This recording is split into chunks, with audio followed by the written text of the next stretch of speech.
আসসালামু আলাইকুম রাহমাতুল্লাহ। হ্যালো ভিউয়ার্স, আজকে সবাই ভালো আছেন? আমি মোহাম্মদ কাসর ইসলাম। আজকে এসেছি সবচেয়ে গুরুত্বপূর্ণ বিষয় নিয়ে, যেটা হচ্ছে সমবাহু ত্রিভুজ।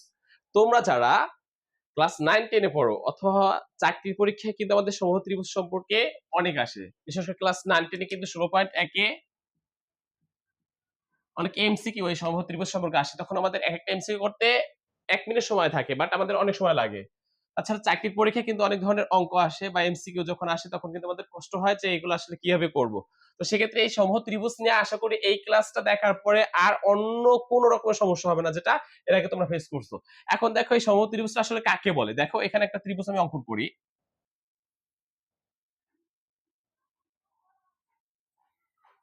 ধরো এটা একটা আমরা ধরে নিলাম একটা সমবাহু ত্রিভুজ। যেহেতু মানে একদম সমান হয় না, সেক্ষেত্রে সমবাহু ত্রিভুজটা কাকে বলে? যে ত্রিভুজের ৩টা বাহু সমান। যে ত্রিভুজের যে ত্রি মানে কয়টা বলো তো? ৩টা। ত্রিভুজ মানে ৩টা বাহু, ভুজ অর্থ বাহু। তাহলে সেক্ষেত্রে এখানে দেখো মানে ৩টা, আর এই যে ভুজ লেখা সেটা হচ্ছে গিয়ে বাহু। তার মানে ত্রিভুজ মানে যে ত্রিভুজ মানে যেটার ৩টা বাহু থাকে, সেক্ষেত্রে যে ত্রিভুজের যে ৩টা বাহু আছে, ত্রিভুজ মানে ৩টা, সেক্ষেত্রে যে ত্রিভুজের ৩টা বাহুই সমান থাকবে। বাহু সমান। এই যে সম মানে সমান, আর সমবাহু মানে সমান বাহু, সেক্ষেত্রে সমবাহু ত্রিভুজ হচ্ছে সমান বাহু থাকবে। আর যেহেতু ত্রিভুজ মানে ৩টা বাহু, তাহলে সেক্ষেত্রে এখানে যে ত্রিভুজের ৩টা বাহু সমান তাকে এই সমবাহু ত্রিভুজ বলে। সমবাহু ত্রিভুজ বলে। তার মানে ভাইয়া আমরা শিখছি কি? ত্রিভুজ বলে। আমরা শিখলাম যে ত্রিভুজ মানে বলতে ৩টা আর ভুজ বলতে বাহু, সেক্ষেত্রে ৩টা বাহু থাকবে একটা ত্রিভুজার। আর যেহেতু এখানে সম লেখা আছে, সম মানে কি? সমান, আর বাহু তো বুঝেই। তাহলে সেক্ষেত্রে সমান বাহু বিশিষ্ট যে ত্রিভুজটা সেটাকে বলা হয় সমবাহু ত্রিভুজ। তাহলে যে ত্রিভুজের 3টা বাহুই সমান, যেহেতু ত্রিভুজের 3টা বাহু থাকে আর 3টাই সমান, সেক্ষেত্রে সেটাকে বলা হয় সমবাহু ত্রিভুজ। আর সেই সমবাহু ত্রিভুজে ধরেন এখানে ABC একটা সমবাহু ত্রিভুজ, ABC আমি দিলাম একটা সমবাহু ত্রিভুজ।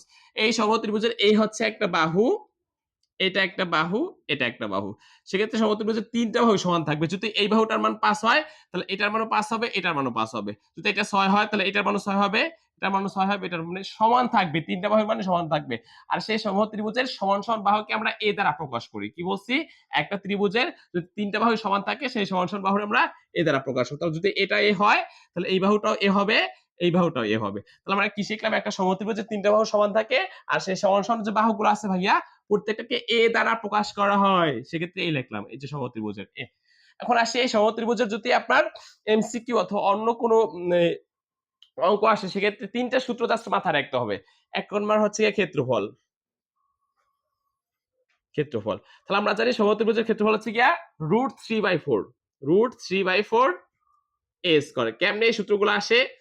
অন্য একটা ক্লাসে বিস্তারিত মানে আলোচনা করবো কিভাবে আসে, সেক্ষেত্রে ভেঙে চুরে একদম বিস্তারিত আলোচনা করবো। তো এখন দেখেন অন্তত সমত্রিভুজের ক্ষেত্রফল নিশ্চিত হচ্ছে √3/4 a স্কয়ার।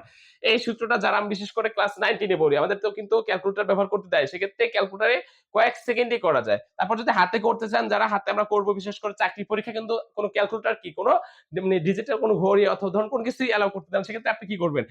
এখানে যেটা আসছে জাস্ট সূত্র লাগবেন। সমত্রিভুজের ক্ষেত্রফল হচ্ছে গিয়া √3/4 a স্কয়ার। তাহলে এই √3/4 a বলতে কি বোঝায়? আমি বলছিলাম সমান সমান বাহুকে এ দ্বারা প্রকাশ করে। এই হচ্ছে ক্ষেত্রফল নির্ণয়ের সূত্র। তাহলে সেক্ষেত্রে ধরেন আমি ক্ষেত্রফল নির্ণয় করি আগে। ধরেন লেখা আছে একটি সমবাহু ত্রিভুজের প্রত্যেক বাহুর দৈর্ঘ্য বা সমান সমান বাহুর দৈর্ঘ্য, প্রত্যেক বাহুর দৈর্ঘ্য 6 সেন্টিমিটার। 6 সেন্টিমিটার হলে এর ক্ষেত্রফল কত? ক্ষেত্রফল কত? সেক্ষেত্রে দেখেন একটি সমত্রিভুজের প্রত্যেক বাহুর দৈর্ঘ্য, ত্রিভুজের বাহুর দৈর্ঘ্য হচ্ছে 6 সেন্টিমিটার হলে এর ক্ষেত্রফল কত? আমরা জানি যে সম মানে কি? সমান, আর যে ত্রিভুজের 3টে বাহু সমান সেটাকে সমত্রিভুজ বলে। সেক্ষেত্রে সমত্রিভুজের সমান সমান বাহুকে আমরা ভাইয়া এ দ্বারা প্রকাশ করি। এই দেখেন এখানে কি লিখছে? ক্ষেত্রফল √3/4 a স্কয়ার। এ বলতে বাহু, বাহু যেটা থাকবে সেটার উপর স্কয়ার দেব। সেক্ষেত্রে দেখেন একটা সমত্রিভুজের ওরা বাহুর দৈর্ঘ্য বলছে 6 সেন্টিমিটার হলে এর ক্ষেত্রফল কত? এটা আমার কাছে প্রশ্ন চাইছে। তাহলে যদি ক্ষেত্রফল বের করতে হয়, জাস্ট এই সূত্রটা কি জানো? √3/4 a স্কয়ার। যে √3/4 এ স্কোয়ার, এটা তো সূত্র। সেক্ষেত্রে এই √3/4 তো সূত্র, সেক্ষেত্রে একটা √3/4 লিখলাম। আর এই দুইটার মাঝখানে কোনো চিহ্ন না থাকলে আমরা সবাই জানি সেক্ষেত্রে ইনটু বা গুণ থাকে। আর এ বলতে সমান সমান বাহু, দেখেন লেখছে একটা সমত্রিভুজের প্রত্যেক বাহুর দৈর্ঘ্য 6 সেন্টিমিটার। তার মানে এখানে প্রত্যেকটা বাহুর দৈর্ঘ্য এই 6 সেন্টিমিটার, প্রত্যেকটা বাহুর দৈর্ঘ্য হচ্ছে গিয়া 6 সেন্টিমিটার। প্রশ্ন বলে দিচ্ছে, প্রশ্ন আমার বলাই থাকবে যে সমত্রিভুজের প্রত্যেক বাহুর দৈর্ঘ্য কত। সেক্ষেত্রে এখানে বলা আছে 6 সেন্টিমিটার। তার মানে কি এখানে যে এ, আমরা প্রত্যেক বাহুর আমরা এ দ্বারা প্রকাশ করি, সেক্ষেত্রে এর মান হচ্ছে 6 সেন্টিমিটার। √3/4 ইন্টু এ বলতো যে বাহু দেওয়া আছে কত বলুন তো 6 সেন্টিমিটার, সেক্ষেত্রে 6 আর এর উপর কি আছে স্কয়ার, আমি এখানে দিলাম স্কয়ার। এখন দেখেন √3 যেটা আছে 4 এটা লিখলাম, এই গুণ আছে গুণ এটা দিলাম, আর সরি পরে স্কয়ার দিলে 6 36, এই 36 লিখলাম। তারপরে যারা আমরা কাটাকুটি করতে পারি, এই 4 দিয়ে যদি 36 এর ভাগ করি 4 নং 36, আর এখানে হচ্ছে 9, এখানে হচ্ছে 9√3, এটা হতে পারে। আর যারা আমরা এই কাটাকুটি করতে না পারি তারা কি করব, কারণ এখানে তো নিচে 4 ছিল, এখানে গুণ, আর এখানে ছিল 36, সরি উপরে স্কয়ার 6 36 হয়েছিল। যারা আমরা কাটাকুটি করতে পারতাম 4 এটা কাটে দেব, 4 নং 36 এখানে 9 হয়, আর 9√3 মানে 9√3 এটা করব। আর যারা এটাও না বুঝি, এরকম যদি গুণাকার থাকে যদি নিচে বলবো এক ধরতে, তাহলে উপরের সাথে গুণ করব। 36 আর হচ্ছে √3 গুণ করলে কি হয় 36, আর যে √3 যেটা আছে যে সংখ্যা গুণ করব ওটার সাথে জাস্ট ওই √3 ওটা বসাই দিবেন, তাহলে 36√3 এইটা বসাইছি, নিচে ভাগ আছে ভাগ, তোমার 4 আছে 4, তার সেই একই কথা 4 দিয়ে সেই 36 এর ভাগ করতে, 4 দিয়ে 36 এর ভাগ করলে আমরা 4 ঘর নামতে গুনবো, 4 নং কত 36, সেক্ষেত্রে 4 নং 36 মানে 9, আর এখানে আছে √3, তাহলে সেক্ষেত্রে 9√3, এটা হচ্ছে आंसर।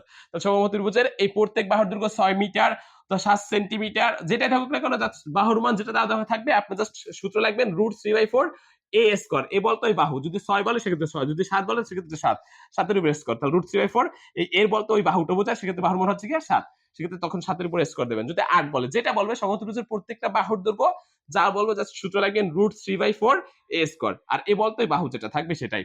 আশা করি বুঝতে পারছেন। সেক্ষেত্রে যদি এটা বুঝে থাকেন তাহলে সেক্ষেত্রে আপনাদের প্রশ্ন হচ্ছে গিয়া, একটি সমত্রিভুজের প্রত্যেক বাহুর দৈর্ঘ্য যদি 12 সেন্টিমিটার হয় তাহলে এর ক্ষেত্রফল কত, এটা আমারে কমেন্টে জানান সবাই।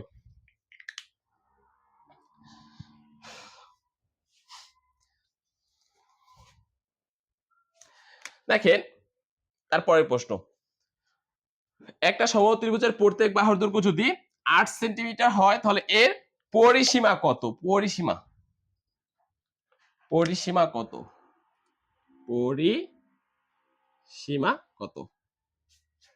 তাহলে একটি সমত্রিভুজের প্রত্যেক বাহুর দৈর্ঘ্য যদি 8 সেন্টিমিটার হয় তাহলে এর পরিসীমা কত। তাহলে যদি পরিসীমা বের করতে হয় সেক্ষেত্রে আপনার সূত্র আছে একটা। পরিসীমা বলতে যখন আমরা যেটা করতাম আর কি, বিশেষ করে আমি করতাম ছোটবেলায়, যে পরিসীমা বলতে একটা রাস্তার মতো করে আপনি চিন্তা করবেন। তাহলে আপনি হাঁটা শুরু করছেন, যেহেতু একটা মানে ভূমি আছে, আপনার জায়গা আছে, এটা ত্রিভুজ আকৃতির, ত্রিভুজের, সেক্ষেত্রে এই সমত্রিভুজের এই একটা রাস্তা, এই রাস্তা থেকে এইদিকে গেছে, তারপর হচ্ছে এদিকে গেছে, সম্পূর্ণ আপনি জাস্ট যোগ করুন, পরিসীমা মানে সবগুলো যোগ করবেন। সেক্ষেত্রে আমরা জানি সমত্রিভুজের তিনটা বাহু সমান, এই রাস্তাটার মান হচ্ছে এ, এটার মানও এ, আর এটার মানও ধরেন এ, মানে তিনটা বাহু আছে, তিনটা মান আমরা জানি সমসমবাহু এ দ্বারা প্রকাশ করি। সেক্ষেত্রে যদি পরিসীমা হয়, সেই পরিসীমা নির্ণয়ের সূত্র হচ্ছে গিয়া, ধরেন এখানে পরিসীমা নির্ণয়ের সূত্র লিখে আমি, পরিসীমা, আর সেই পরিসীমা নির্ণয়ের সূত্র হচ্ছে জাস্ট আপনি যোগ করুন। তাহলে শুধু যদি রাস্তা হয়, এই রাস্তাটা হচ্ছে কি ধরেন এ, এখানে এই রাস্তাটা হাঁটা শেষ হয়ে গেছে, ধরেন আপনি এই পর্যন্ত হাঁটছেন, সেক্ষেত্রে যোগ, আমি বলছিলাম পরিসীমার সময় যোগ করবেন, এই হচ্ছে আরেকটা, এই যোগ আরেকটা, তাই যোগ করছেন। এখন দেখেন এখানে একটায় এই একটায়, এখানে কোন কিছু না থাকলে এক থাকে, তাহলে একটায় এখানে একটা দুইটা এখানে একটা, তাহলে সেক্ষেত্রে 3a। যদি সমত্রিভুজের প্রত্যেক বাহুর দৈর্ঘ্য আপনি x ধরেন, সেক্ষেত্রে x x x মানে 3x হবে। তাহলে সেক্ষেত্রে যেহেতু প্রত্যেকটা বাহুর দৈর্ঘ্য সমান সমান আমরা a ধরছি, সেক্ষেত্রে 3a। তাহলে পরিসীমা নির্ণয়ের সূত্র হচ্ছে কি 3a। তাহলে 3 তো আমরা বুঝলাম যে সমত্রিভুজের পরিসীমা বের করতে বলছে, 3a লেখা আছে, তাহলে 3 তো সূত্রের 3, আর এই দুইটার মাঝখানে কোন চিহ্ন না থাকলে সেখানে ইনটু বা গুণাকারে থাকে। আর এ বলতে সমত্রিভুজের প্রত্যেকটা বাহুর দৈর্ঘ্য, আমি কিন্তু বারবার বলতেছি জাস্ট বাহুর দৈর্ঘ্যটা আপনার মাথায় রাখবেন। আর বাহুর দৈর্ঘ্য সেটা মানে আপনার প্রশ্নে দেওয়া থাকবে। একটি সমত্রিভুজের প্রত্যেক বাহুর দৈর্ঘ্য 8 সেন্টিমিটার, যেহেতু ওরা বলছে যে প্রত্যেক বাহুর দৈর্ঘ্য 8 সেন্টিমিটার, সেক্ষেত্রে এই 3 আছে 3, কোন চিহ্ন নেই, আপনি গুণ দেবেন, আর এর জায়গায় আপনি 8 বসাবেন। এখন দেখো এই যে 3 আর 8, এটা যদি গুণ করে 3 এটা কত হয় 24, সেক্ষেত্রে এই পরিসীমা হচ্ছে 24 সেন্টিমিটার। আশা করি বুঝতে পারছেন। সেক্ষেত্রে যদি এইটার এখানে দৈর্ঘ্য যদি আমাদের 5 সেন্টিমিটার হয়, মানে সমত্রিভুজের প্রত্যেক বাহুর দৈর্ঘ্য যদি 5 সেন্টিমিটার হয়, সেক্ষেত্রে পরিসীমা কত এটা কমেন্টে জানাবেন। আশা করি পরিসীমাটা বুঝতে পারছেন। 3a, পরিসীমার সূত্র হচ্ছে 3a, 3 তো সূত্রের 3, আর a বলতে সেই সমান সমান বাহু।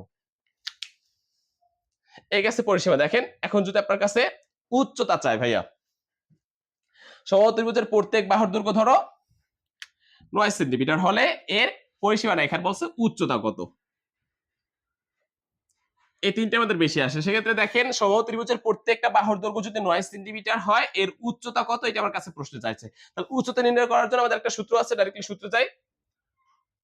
কি আসছে সেটা পরে একটা দেখাইছি, দেখেন উচ্চতা নির্ণয়ের সূত্র হচ্ছে গিয়া √3 বাই, আমাদের ক্ষেত্রফলের সূত্র কি ছিল √3/4a², আর এখানে উচ্চতার ক্ষেত্রে √3/2 into a, √3/2 into a, √3/2 into, অথবা অনেকে বলে যে √3a/2, একই কথা, এটার সাথে উপর তো গুণ করতে হয়। সেক্ষেত্রে আপনি সূত্র করবেন √3/2 ইনটু a, এটা হচ্ছে উচ্চতা।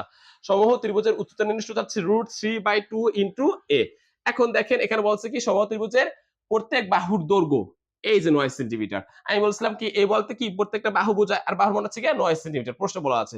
সেক্ষেত্রে উচ্চতা নির্ণয় সূত্র হচ্ছে √3/2, এটা তো সূত্রের এটা লেখছেন, ইনটু আকার আছে মানে গুণাকার আছে, আর এ বলতে বাহু বোঝায়। বাহু কত দেওয়া আছে এই যে 9 সেন্টিমিটার, সেক্ষেত্রে এখানে 9 লেখেন। এখন দেখেন এই যে গুণটা আমি সবসময় মাথায় রাখবেন যে নিচে মনে হয় 1 ধরতে হয়, আর যদি সেটা না জানেন এই গুণটা সবসময় উপরটার সাথে করতে হয়। তাহলে 9 আর এখানে আছে কি বলুন তো √3, সেক্ষেত্রে 9 আর √3 যদি গুণ করে থাকে 9√3/2, এটা এটা হচ্ছে আপনার आंसर 9√3/2। আশা করি বুঝতে পারছেন। তাহলে এরপরও যদি আপনাদের যদি সমস্যা হয়, ধরেন এখানে যদি 8 সেন্টিমিটার হয়, যদি 8 সেন্টিমিটার হয়, সমবাহু ত্রিভুজের প্রত্যেক বাহুর দৈর্ঘ্য 8 সেন্টিমিটার হলে উচ্চতা কত? সেক্ষেত্রে জাস্ট √3/2 ইনটু a, a বলতে কত প্রত্যেক বাহুর সমান যে বাহু আছে সেটা, √3/2 ইনটু a বলতে তখন 8 সেন্টিমিটার, এখানে 8 লাগবে। √3/2 ইনটু এই যে 8, এটা ভালো করে লিখছি। তো দেখেন এই যে গুণটা আছে, আমি যদি উপরের সাথে গুণ করব তাহলে সেক্ষেত্রে 8√3/2, অথবা এটা কাটাকাটি করতে, 2 দিয়ে যদি 8 এর ভাগ করেন তাহলে 2 দিয়ে 8 এর ভাগ করলে কত আসে 4, আর এখানে আছে √3, তাহলে সেক্ষেত্রে 4√3, অথবা এখানে আপনি এই 2 দিয়ে 8 এর কাটেন, তাহলে 2 দিয়ে 8 এর ভাগ করলে কত আসে 4, আর 4 আর √3 গুণ করলে সেক্ষেত্রে 4√3, যেইভাবে করেন জাস্ট এই সূত্রটা মাথায় রাখবেন √3/2 a। তাহলে সেক্ষেত্রে সমবাহু ত্রিভুজের ক্ষেত্রফল হচ্ছে গিয়ে √3/4a², আর পরিসীমা হচ্ছে গিয়ে এই যে পরিসীমা হচ্ছে গিয়ে 3a, আমার লাগলে লিখে দিই, পরিসীমা হচ্ছে গিয়ে 3a, আর উচ্চতা হচ্ছে √3/2 ইনটু a। এই তিনটে সূত্র যদি আপনি একটু মাথায় রাখতে পারেন তাহলে সেক্ষেত্রে আশা করি সমবাহু ত্রিভুজ নিয়ে কোনো সমস্যা হবে না। তারপর যদি বুঝতে না পারেন আমার কথা, বা অথবা এই যে যতটুকু বুঝাইছি কমেন্টে জানান, পরবর্তী অন্য কোনো ক্লাসে আবার দেখানো হবে। আশা করি সবাই বুঝতে পারছেন, একটু প্র্যাকটিস করেন, প্র্যাকটিসের পরিমাণ একটু বাড়িয়ে দেন, তাহলে সবাই বুঝতে পারবেন। সবাই সুস্থ থাকবেন, ভালো থাকবেন। আসসালামু আলাইকুম।